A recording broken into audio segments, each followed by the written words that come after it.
Brock Lesnar WWE के इतिहास के एक ऐसे सुपरस्टार हैं जिन्हें बहुत ही ज्यादा बचा कर रखा गया है। इसका मतलब ये है कि WWE लेसनर को बड़े मैच हराने में काफी संकोच करता है और अगर वो उसे हारने के लिए बुक करते भी हैं तो आमतौर पर मैच के एंड में कुछ चीटिंग हुई होती है। हालांकि कुछ ऐसे भी रेसलर्स रहे हैं जो कि लेसनर को बिना किसी चालाकी और चीटिंग के हरा चुके हैं, लेकिन कौन है वो रेसलर्स? चलिए आज आपको हम रेसलमेनिया पे दिखाते हैं ऐसे 8 सुपरस्टार्स को जिन्होंने ब्रॉक लेसनर को बिना किसी चालाकी के साफ हराया है।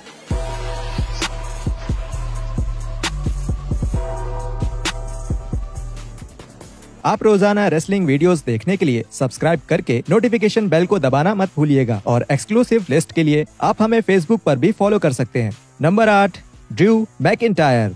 ब्रॉक लेसनर को अक्सर रिंग में स्वार्थी होने के लिए आलोचनाओं का सामना करना पड़ता है, जबकि असल में ये बिल्कुल भी सच नहीं है। जब लेसनर ने 2020 में ड्रू मैकिंटायर के साथ लड़ना शुरू किया तो लेसनर ने ड्रू को WWE के अगले बड़े स्टार के तौर पे पेश करने के लिए वो सब कुछ किया जो वो कर सकते थे। ये सब रॉयल रंबल में शुरू हुआ जब ड्रू ने मैच में लेसनर को एलिमिनेट कर दिया, जिसके बाद दोनों रेसलमेनिया 36 के मेन इवेंट में मिले और भले ही उनका मेन इवेंट मैच छोटा था पर फिर भी लेसनर ने ड्रू को एक साफ जीत दे दी, जिससे वो पहली बार WWE चैंपियनशिप जीत सके। ड्रू के जीत के कारण ही उनको कोरोना के दौरान अगले 12 महीनों तक WWE प्रोग्रामिंग को संभालने का मौका मिला।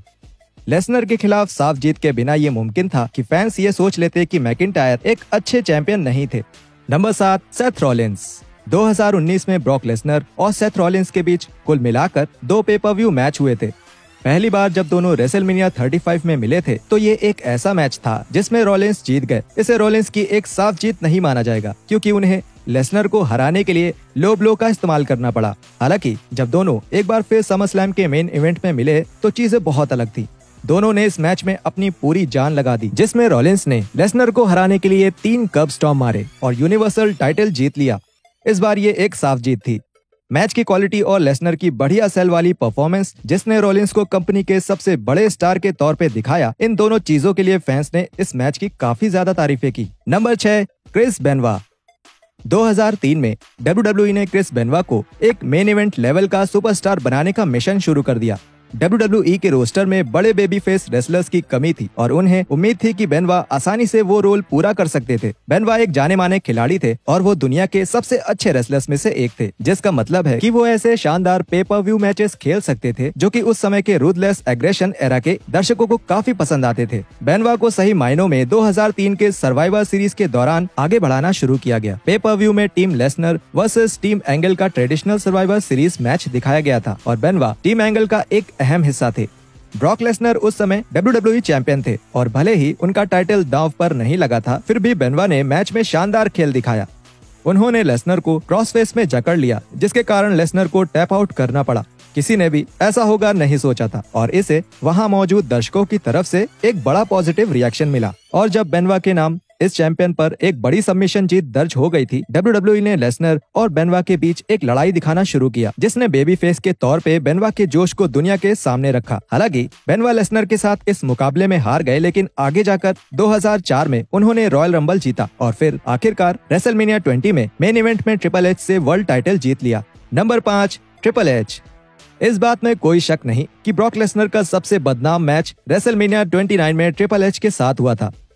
लेसनर ने ट्रिपल एच और शॉन माइकल्स का हाथ तोड़ दिया, जिसके बाद दोनों के बीच कई महीनों तक लड़ाई चलती रही। एक दूसरे के खिलाफ उनका पहला मैच 2012 के समरस्लैम पेपर व्यू में हुआ, जिसमें लेसनर ने ट्रिपल एच को टैप आउट करवा के हरा दिया। उम्मीद के मुताबिक एक और मैच तय हुआ जो कि रेसलमेनिया 29 में होने वाला नो होल्ड्स बार्ड मैच था, लेकिन मैच में जाने के बाद फैंस को उम्मीद थी कि लेसनर रेसलमेनिया में एक बड़ी छाप छोड़ेंगे और WWE के लेजेंड को हराएंगे। हालांकि जब WWE ने ये ऐलान किया कि इस मैच में ट्रिपल एच का करियर दांव पे होगा तो फैंस को ये समझ आ गया था कि इसका नतीजा पहले से ही तय था। 2013 में ट्रिपल एच किसी कीमत पर नहीं रिटायर होने वाले थे और इस शर्त ने मैच के नतीजे पर पानी फेर दिया। हालांकि ट्रिपल एच को मैच जीतने के लिए कई सारी हथियारों और यहाँ तक कि शॉन माइकल की मदद की भी जरूरत पड़ी, लेकिन क्योंकि ये एक नो होल्ड्स बार्ड मैच था इसलिए इसे ट्रिपल एच की एक साफ जीत माना जाएगा, क्योंकि ट्रिपल एच ने मैच के नियमों के खिलाफ जाकर कुछ भी नहीं किया। नंबर 4, कर्ट एंगल और ब्रॉक लेसनर के बीच हुई लड़ाई को WWE के इतिहास की सबसे बड़ी राइवलरी में से एक माना जाता है। दोनों ने काफी सारे बड़े मैच खेले हैं, जिसमें एक रेसलमेनिया मेन इवेंट और 2003 में स्मैकडाउन पर खेला गया एक आयरन मैन मैच शामिल है। दोनों में जबरदस्त केमिस्ट्री है और दोनों एक दूसरे के खिलाफ खेलते हुए हर एक मैच में कुछ नई चीजें करते थे और मजेदार परफॉर्मेंस देते हैं। 2003 में उनका समर स्लैम में खेला गया मैच भी ऐसा ही था, जहां दोनों ने बहुत ही शानदार मैच दिखाया, जिसे फैंस अक्सर भूल जाते हैं।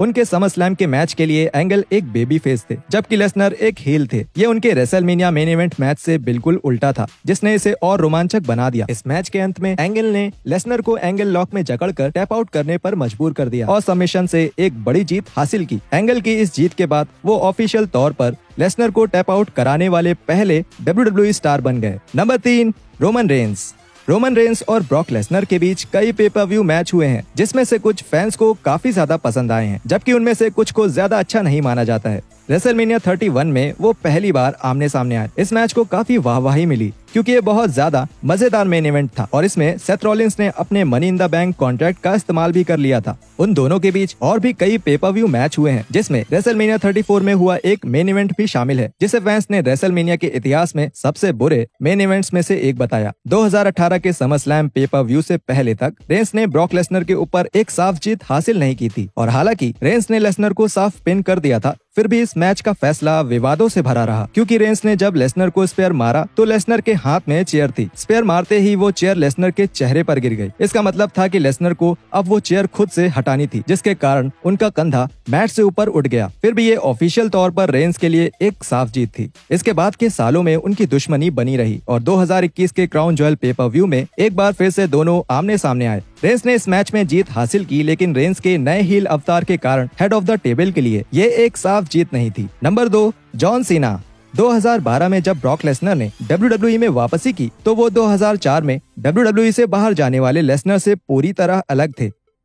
लेसनर का ये नया रूप UFC के इतिहास के सबसे ज्यादा खतरनाक फाइटर्स में से एक था, जो कि आखिरकार WWE की रिंग में वापसी कर रहा था। लेसनर के वापस आने के बाद उनका पहला मैच जॉन सीना के खिलाफ एक्सट्रीम रूल्स मैच था, जो कि 2012 के एक्सट्रीम रूल्स पेपर व्यू में खेला गया था। फैंस को उम्मीद थी कि लेसनर आसानी से जॉन सीना को हरा देंगे, क्योंकि फिर से अपनी पकड़ बनाने के लिए WWE के सबसे बड़े स्टार पर एक साफ जीत पाने के अलावा लेसनर के पास और कोई बेहतर रास्ता नहीं था। लेकिन ऐसा हुआ नहीं, क्योंकि सीना ने लेसनर को स्टील के स्टेप्स के ऊपर एटीट्यूड एडजस्टमेंट मारा और उसके बाद पिन करके साफ जीत हासिल कर ली। और नंबर 1, गोल्डबर्ग। पुराने वर्ल्ड चैंपियन रह चुके गोल्डबर्ग एक बार नहीं बल्कि दो बार ब्रॉक लेसनर को हराने में कामयाब रहे हैं। पहली बार उन्होंने रेसलमेनिया 20 में ऐसा किया था, जब दोनों ने एक बहुत ही बेकार मैच में एक दूसरे का सामना किया, जो कि इसलिए भी बदनाम था कि दोनों रेसलर्स WWE छोड़ रहे थे और ये उन दोनों के कॉन्ट्रैक्ट्स का आखिरी मैच था। 2016 में जब गोल्डबर्ग WWE टेलीविजन में वापस आए, तो उन्हें लेसनर के खिलाफ एक रेसलमेनिया रीमैच के लिए सर्वाइवर सीरीज पेपर व्यू में भेजा गया। चौंकाने वाली बात है कि WWE ने ये तय किया गोल्डबर्ग लेसनर को सिर्फ 1 मिनट 26 सेकंड में बुरी तरह हरा देंगे। इसका अंदाजा किसी ने नहीं किया था, क्योंकि फैंस को उम्मीद थी कि लेसनर जीत हासिल करेंगे। लेकिन जब लेसनर बुरी तरह हार गए, तो ये WWE के इतिहास के सबसे चौंका देने वाले पलों में से एक बन गया। उस समय के रिपोर्टर्स के मुताबिक ये लेसनर का ही आइडिया था कि गोल्डबर्ग उन्हें बुरी तरह से हरा दें। लेसनर का मानना था कि उनके इतनी बुरी तरह से हारने से गोल्डबर्ग की जगह मजबूत होगी और इससे इन दोनों लेजेंड्स को बहुत सारे पैसे और एक और रीमैच मिलेगा। और लेसनर सही भी थे, क्योंकि वो दोनों रेसलमेनिया 33 में यूनिवर्सल टाइटल के लिए आमने सामने आए और एक ऐसा मैच खेला जो कि फैंस को काफी पसंद आया और लेसनर ने आखिरकार गोल्डबर्ग पर अपनी जीत हासिल कर ही ली। तो दोस्तों, यहाँ आपने देखा 8 WWE सुपरस्टार के बारे में जिन्होंने ब्रॉक लेसनर को बिना किसी चालाकी के साफ हराया। नीचे कमेंट्स में आप अपनी राय जरूर लिखें और मैं आपसे अगली बार रेसलिंग से जुड़े और कंटेंट के साथ फिर से मिलूंगा।